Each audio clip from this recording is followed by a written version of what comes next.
एक नई वीडियो के साथ आज मैं फिर हाजिर हूं, आपका होस्ट दोस्त विक्रांत जोशी का स्वागत करता हूं मेरे विमाश में। इसमें हम लेके आते हैं वर्ल्ड अफेयर्स और डिफेंस की दिन भर की टॉप खबरें। तो चलिए जान लेते हैं। आपने हमारे मर्चेंडाइज चेकआउट नहीं किए हैं तो अभी चेकआउट करिए। लिंक आपको डिस्क्रिप्शन में, पिन कमेंट में दोनों मिल जाएगा। स्क्रीन पर भी आप हमारे प्रोडक्ट को देख रहे होंगे।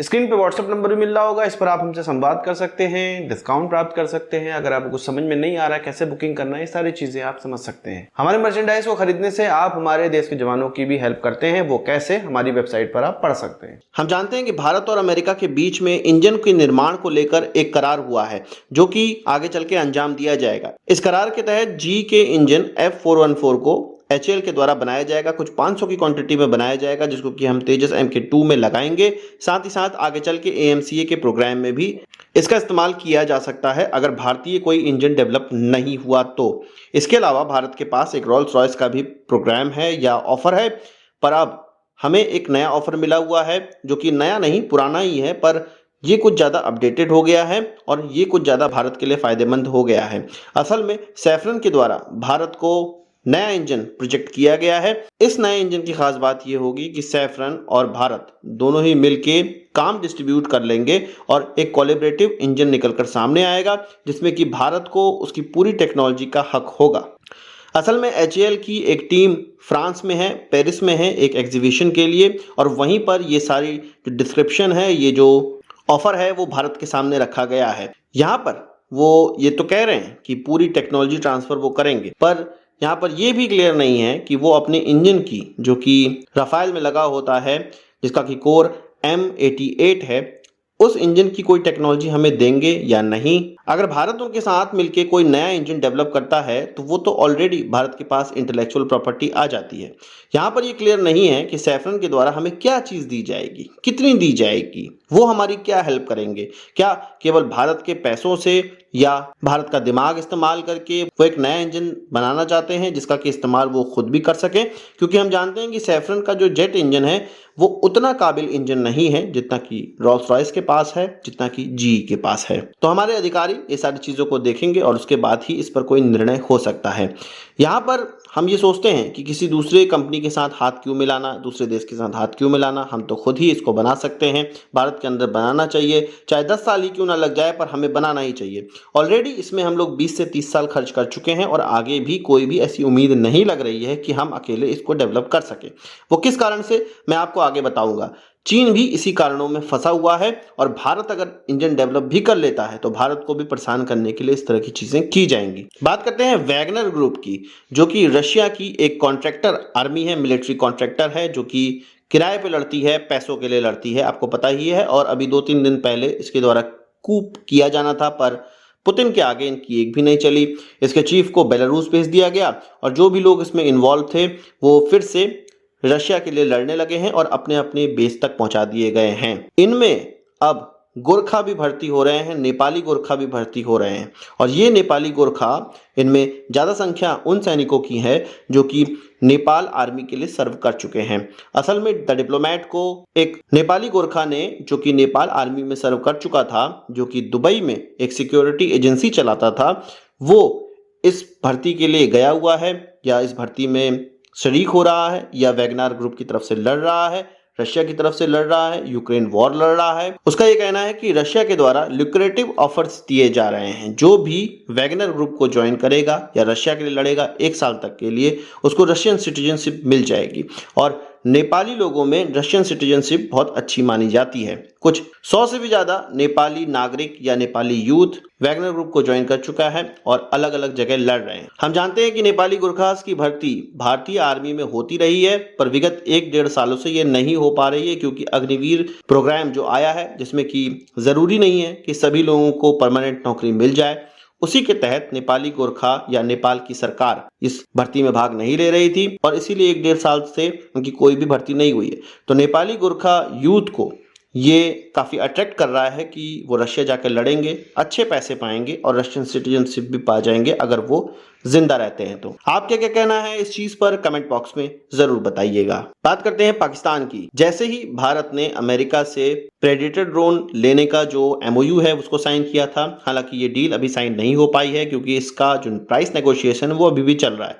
तो पाकिस्तान जैसे ही ये देखा कि हम अमेरिका से अब लगभग ड्रोन खरीदने ही वाले हैं, वो अब चीन के पास फिर से पहुंच गया है और चीन से CH-4 आर्म ड्रोन्स मांग रहा है। असल में 3 CH-4 आर्म ड्रोन वो ऑलरेडी ऑपरेट करता है, जिसमें कि कभी कभी टेक्निकल स्लैंग भी आता रहता है, पर पाकिस्तान का ये कहना है कि उनकी नेवी को अभी और ज़्यादा ड्रोन्स की आवश्यकता है। साथ ही साथ वो इन ड्रोन्स में लगने वाले AR-1 मिसाइल को भी चाहता है या उसके लिए डिमांड कर रहा है और कुछ 8 इस प्रकार की मिसाइलें वो खरीद भी रहा है $1.7 मिलियन की डील पे। चीन अपनी इस AR-1 मिसाइल को हेलफायर मिसाइल की तरह प्रोजेक्ट करता है, जिसकी की मारक क्षमता 10 किलोमीटर की है और ये किसी टैंक पर, वॉरशिप पर या व्यक्तियों के ग्रुप पर अटैक करने के लिए काम में आता है। अब कहां हेलफायर मिसाइल और कहां ये AR-1, पर फिर भी पाकिस्तान को केवल चीन से ही हथियार मिल सकते हैं, इसीलिए वो चीन की तरफ देख रहा है, जबकि भारत अमेरिका की तरफ देख रहा है। पर ये चीन का जो ड्रोन है CH-4, इसको काफी देश इस्तेमाल करते हैं, इसमें सऊदी अरेबिया, इराक इत्यादि देश भी हैं। बात करते हैं चीन के फाइटर एयरक्राफ्ट की, उनकी टेक्नोलॉजी की और उनको उड़ाने वाले लोगों की। हमें पता है, हमने ये जाना है कुछ दिनों पहले कि चीन यूरोप से, जर्मनी से, ब्रिटेन से उनके पायलटों को जो कि रिटायर हो चुके हैं उनको लेकर आता है, उनको बड़ी बड़ी धनराशि देता है और अपने पायलटों को उनके पायलट्स के गुण सिखाता है।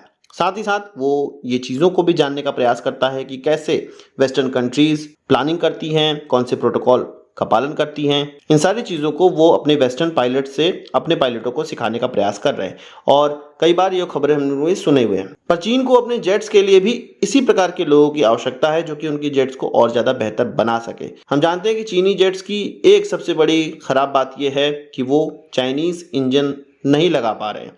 वो इसलिए नहीं लगा पा रहे, डेवलप तो उसको कर लिया है उन्होंने और कई प्रकार के डेवलप किए हैं, WS-10, WS-15, पर सभी की एक प्रॉब्लम यह है कि वेस्टर्न इंजन्स के मुकाबले वो केवल 1/4 लाइफ स्पैन ही उनका है।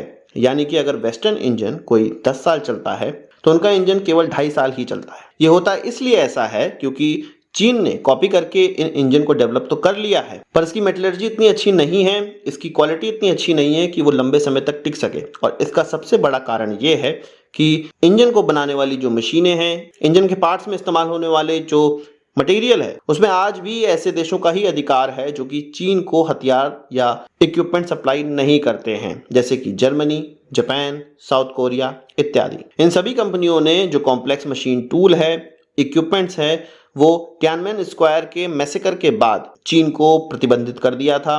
वेस्टर्न कंट्रीज तो खुशी खुशी इंजन के पार्ट्स चीन को सप्लाई करते थे, इंजन सप्लाई करते थे, पर इस मैसेकर के बाद उन्होंने चीन को सप्लाई करना बंद कर दिया था। यही कारण है कि चीन अपने इक्विपमेंट बना भी लेता है पर उसको लंबे समय तक इस्तेमाल नहीं कर सकता, क्योंकि उसको बनाने वाली जो टेक्नोलॉजी है, जो मशीनें हैं, उनको आज भी इंटरनेशनल मार्केट में नहीं मिल पाती हैं। यही चीज़ मैं भारत के लिए भी कह रहा था, अगर भारत बना भी लेगा तो इंटरनेशनल कम्युनिटी, इंटरनेशनल जो दूसरे देश हैं, वो भारत को आगे बढ़ता नहीं दिखना चाहेंगे और इस तरह के इक्विपमेंट हमको भी नहीं प्राप्त होंगे। इसीलिए हमें मिलजुल के ही बनाना पड़ेगा अगर हम जेट इंजन्स को बनाना चाहते हैं तो भारत के अंदर। बात कर लेते हैं पाकिस्तान का LOC पे डिप्लॉयमेंट का। SH-15 जो कि 155 mm की हॉवित्जर है, उसको अब डिप्लॉय कर दिया गया है पाकिस्तान की तरफ से। ये चीज़ हमारे अधिकारियों के द्वारा देखा गया। साथ ही साथ चीनी कंपनीज के लोगों को भी यहाँ पर देखा जा रहा है जो कि कम्युनिकेशन टावर लगा रहे हैं, उनके लिए केबल ले कर रहे हैं। साथ ही साथ यहाँ पे टनल भी बनाई जा रही है जो कि ऑल वेदर टनल है और ये भी चीन के द्वारा ही बनाई जा रही है, उनके इंजीनियर्स के द्वारा बनाई जा रही है और LOC के आसपास बनाई जा रही है, जिससे कि वो काराकोरम हाईवे को सीधे सीधे एक्सेस कर सकेंगे, जो कि चीन का कब्जाया हुआ पार्ट है। यहाँ पर मैं एक चीज मेंशन करना चाहूंगा, ये जो पाकिस्तान के अंदर POK में या पूरे पाकिस्तान के अंदर जहाँ भी ये कम्युनिकेशन का काम होता है, वो वहाँ के चाइना मोबाइल पाकिस्तान इस कंपनी के द्वारा किया जाता है। ये चाइना मोबाइल एक चाइनीज कंपनी है जो कि चाइना की टेलीकॉम ऑपरेटर है। इसके द्वारा पाकिस्तान की एक कंपनी को खरीद लिया गया था और 100% ओन सब्सिडरी बना ली गई चाइना मोबाइल की पाकिस्तान के अंदर। और अब इसी के द्वारा इस POK के एरिया में जो कम्युनिकेशन को अपग्रेड करना है, इसके लिए टावर्स लगाए जा रहे हैं। इसीलिए वहाँ पर चाइनीज लोग देखने को हमें मिल रहे हैं। और ये कहा जाता है कि ये सारी चीज़ें CPEC के अंतर्गत आती हैं, इसलिए हमें ढेर सारे चाइनीज़ लोग वहाँ पर देखने को मिलते हैं। आपका इस चीज़ पर क्या कहना है कमेंट बॉक्स में ज़रूर बताइएगा। आज की इस वीडियो के लिए बस इतना ही। आशा करता हूँ वो वीडियो पसंद आया होगा, आप इसको बड़ा थम्स अप जरूर देंगे। इस वीडियो संबंधित सवाल सुझाव हो कमेंट बॉक्स में जरूर लाइएगा, और यदि आपने मेरा चैनल सब्सक्राइब नहीं किया उसे भी कर लीजिए, क्योंकि हम इस प्रकार की वीडियो लाते रहते हैं। नमस्कार, थैंक यू, जय हिंद।